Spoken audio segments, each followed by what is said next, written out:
Hey, what's up guys, it's JC Santos back with another video. I know it's been a while since I posted a video, but a lot has been going on down in Florida if you haven't heard. Hurricane Irma kind of like threw everything off, so basically now the hurricane passed, everything's getting kind of back to normal. You know, a lot of power issues, so I haven't been able to really record. There's been a lot of stuff going on. So anyways, today's video is basically not exactly on Micro Four Thirds itself, but it is indeed relevant to photography and the gear that you have. You know, it's one thing to have the camera, the lenses, but you do need a platform where you can edit, whether you're doing video or you're doing you know, your stills. Where are you gonna edit? And I wanted to find out how I can have a mobile platform, so we're talking about a laptop, and be able to be cost efficient. You know, I'm huge on like trying to save a buck, and it's not that I'm cheap. I just like I really do like being able to bring like the good out of like old equipment and use them today in 2017. So that's what I went and did. I've always been, you know, PC driven, but I would have to admit that I do love the software of Macs. So that's the laptop choice that I wanted to get with. So I went ahead and I started looking at Macs. You know, a lot of these use MacBook Pros from like 2012 and up. They're still kind of pricey. You can get them for like 600 bucks. But the thing was, like, I didn't have the heart to spend $600 on a laptop when it was just spec'd horrible. You know, it didn't make sense. You can get you can build a Dell PC for nothing, and it could be just as, you know, just as good as a $1,000 laptop. So I did some research, and I was looking at old MacBooks and stuff and researching, can you even upgrade these things? Is it possible? I know Macs are pretty picky, but you know, sure enough, I was able to come up on this body here. Alright, so this is the model number of this one is the A1342, yeah. And this came with 2 gigs of RAM, so this is the old gigs, well, the old dim sticks, whatever you want to call them, the old RAM. So it's 1 gig, and as you can see, I upgraded to voila, 16 gigs, which is amazing.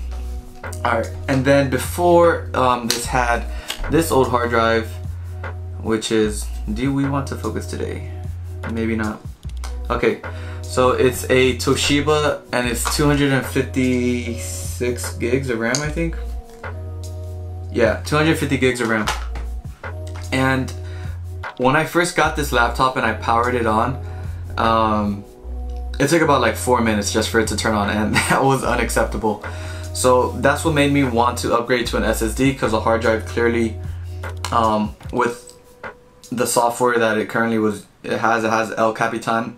I don't know the order of which is the most or newest software for a Mac, but whatever. That's the current software that it's using, and it's working fine. So yeah, it was taking like 4 minutes just to start up, and once I did the upgrades, now it's extremely quick. It takes about 20 seconds just to power on, and that's amazing. I also compared it to my girlfriend's laptop. She has a MacBook Pro, a 2012, and this completely like destroyed as far as like powering on and being able to run just simple apps that are built into the actual computer, like going through system preferences and you know, just opening the browser for that little simple task. This is now like a very viable machine. So I wanted to share this build, and it's not even really a build, it's just a simple swap with you guys who are interested in maybe getting a laptop. They're like me, I wanted to stop using my desktop so much and just have like a mobile platform. So the cost of all this, including the laptop, was below $300. I paid about 80 bucks for the laptop on eBay, and it was it cost 80 because I expedited the shipping, so it was like 50 bucks, which is, I mean, you're getting a used laptop So there definitely is going to be some issues, like maybe a scuff. Can we focus today? The G7, let me tell you. Alright, so there's like a scuff here, and also the back plate I would say is pretty dirty. But that's really it. The screen and everything is it's pretty clean. The only major complaint I'd have to say about this actual laptop would be that the owner who had it before me either like used this laptop to eat her food, because I think there's like a baby nest of sugar ants in this thing. But that's really it. The laptop's super clean and it's working amazing. I hope this video was kind of informative and helped anyone out. And you know, I'm not a computer savvy guy as far as like disassembling and reassembling computers. That's not my thing at all. But just to do these little RAM switches and hard drive exchanges, it's really simple, and honestly anyone can do it. Like it's really simple. And if you're gonna try doing the same upgrade to this computer, again, the model number is A1342, and this is the body where that you can actually upgrade to 16 gigs of RAM, and of course you can put in whatever SSD you like. The website that I actually used to get all the parts is called, I forgot what it was called. I went to macsales.com, and you look up the exact model number of your PC, and it could tell you exactly what it can take down, like everything. It could tell you the max SSD that it can take in, and the RAM as well, and just everything about the Mac as far as the year, everything. I mean, everything you need to know you can find out, and through that website it'll give you all the information you need to do this build and what's needed to actually do it. So again, I hope this helped anyone out trying to have like a budget laptop but still can perform editing on Final Cut Pro. I'm using 10.3, 10.4, I'm not sure, but I'm using one of the new ones, and everything's running smooth. It's honestly comparable to my desktop PC, except that it can't handle 4K. Alright guys, so I hope this video helped anyone out as far as looking for a mobile platform to edit video and also to edit your photos. Again, this is not just a laptop for photographers or videographers.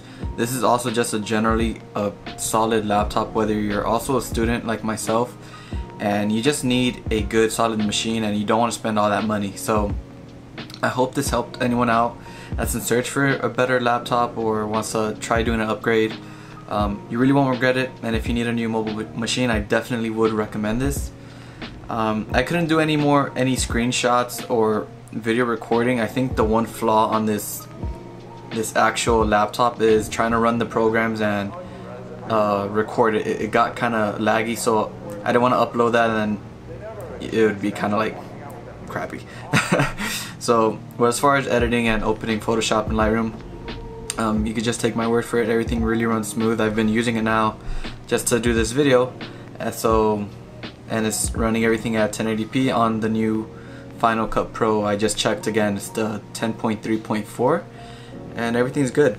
So I hope this video helped anyone out. Again, I keep repeating myself, and I'll see you guys on the next video. See ya.